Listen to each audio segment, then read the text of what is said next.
Ne ye Gawusu Sidibe ye, équipe nationale entraîneur et karaté là. Bon, en même temps, je suis vice-champion d'Afrique aux Jeux africains 2011 en Zoroane. Et aujourd'hui, Dieu merci, mec à Sambo représenté Mali. Sambo est discipline russe comme karaté japonais Chogomina, taekwondo et Corée Chogomina. Donc Sambo est reçu de taille. Il reçu la discipline. Il reçu la armée la formation de base de follow Sambo. Je crois que ma kelen bo follow Sambo qui la discipline olympique. Donc Dieu kono ni discipline nous ta surtout les disciplines de combat. Il ta sur Sambo ka compétition min ba la bi Dieu kono a ka don discipline na ni bo compétition no organiser Dieu kono. Chessiri kɔnɔna na nafa ye mun ye ni i ko compétition bɛɛ bɛ taga a ka jamana de représenter non seulement jamanaw bɛ lakodɔn a bɛ jamanaw jeunesse tin don ɲɔgɔn na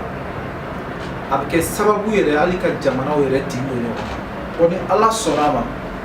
an b'a fɔ nin semaine bɛ compétition ye parce que an bɛ ka baara o baara kɛ sisan nɔ stage avec un stage que nous m'a dit que Sambo que nous gardons il faut le flana et avec la délégation couvre parce qu'il y a là sur la ni confédération sababu la FIACI fédération internationale de Sambo oui arbitre donc abieta arbitre un expert arbitre donc algérien aller quand on a deux ans là sur les 6 je crois c'est demain ale kan ka do no sini chauffeur ni ala sona donc sini kene am stage international d'année faut que c'est samedi je vais dire samedi oui donc compétition jour et dimanche men ala sona donc am de notre temps sokoma et à 15h30 am final d'année ala sona avion d'espoir pour il avait esprit de développement de demande fait créativité surtout il va faire là bien là il a essayé à nous voir là donc à marcher bébé kala ini odi bon on a depuis 2013 il y a association de Sambo Mali association bon association là il va y joro be do ya kosebe il ga jamana kono parce que pour qu'il y ait jamana représenté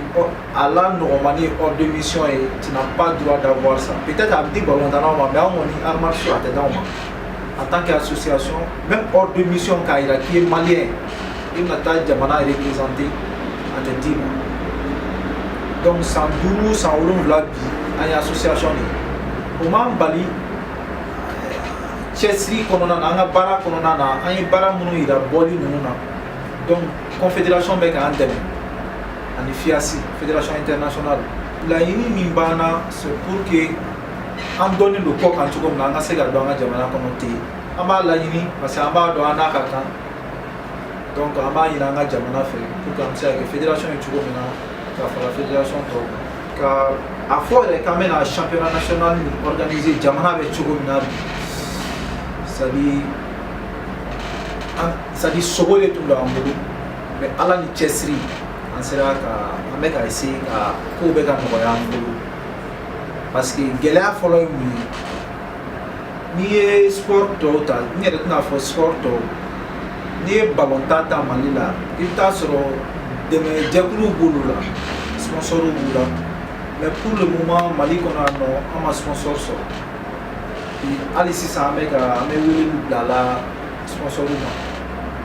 donc o gɛlɛya banna donc n'i ye gɛlɛya fɔ mɔgɔ minnu y'i dɛmɛ faut pas que i ka kɛ fitiriwale olu ma parce que association yɛrɛ ka cɛsiri de sera ka an filɛ nin yɔrɔ min na fo ka se o ma parce que an filɛ nin yɔrɔ min na ala ni présidente yɛrɛ ka dɛmɛ ale bɛ Maroc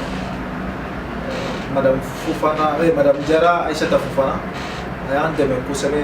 pour que compétition in bɛ se ka sira sɔrɔ donc ani an yɛrɛ ka cɛsiri yani nɔ dɔrɔmɛ kelen kelen dɔrɔmɛ tan man dɔgɔn ba kelen man ca donc an b'o la an bɛ se ka an bɛ se ka championnat in kɛ bon régionaux kɔni bɛɛ nana u yɛrɛ ka fɛɛrɛ la cette fois-ci régionaux bɛɛ nan'u ka fɛɛrɛ la donc voilà alhamdulilayi quoi an b'a kan dɔɔni donc jamana ɲɛmɔgɔw ka n'a lajɛ discipline ye fɛn min k'a ye fɛnɛ a bɛ se ka jamana nafa cogo min na voilà donc an b'o ɲini donc jamanadenw bɛɛ ka bɔ min ye pratiquant ye min tɛ pratiquant ye parce que ni ala sɔnna ma an ko ko sport ye développement ye mais nin bɛ se ka kɛ facteur ye min b'an ni irisi la an teri ka kɔrɔ mais min bɛ caman fara an ka teriya kan ni ala ka jɛ ye donc n b'a ɲini bɛɛ fɛ bɛɛ ka bɔ ka taa pavillon fa tɛp parce que ambassadeur yɛrɛ son excellence n'ala ma basi wɛrɛ kɛ a yɛrɛ bɛ yen kɛnɛ kan inchallah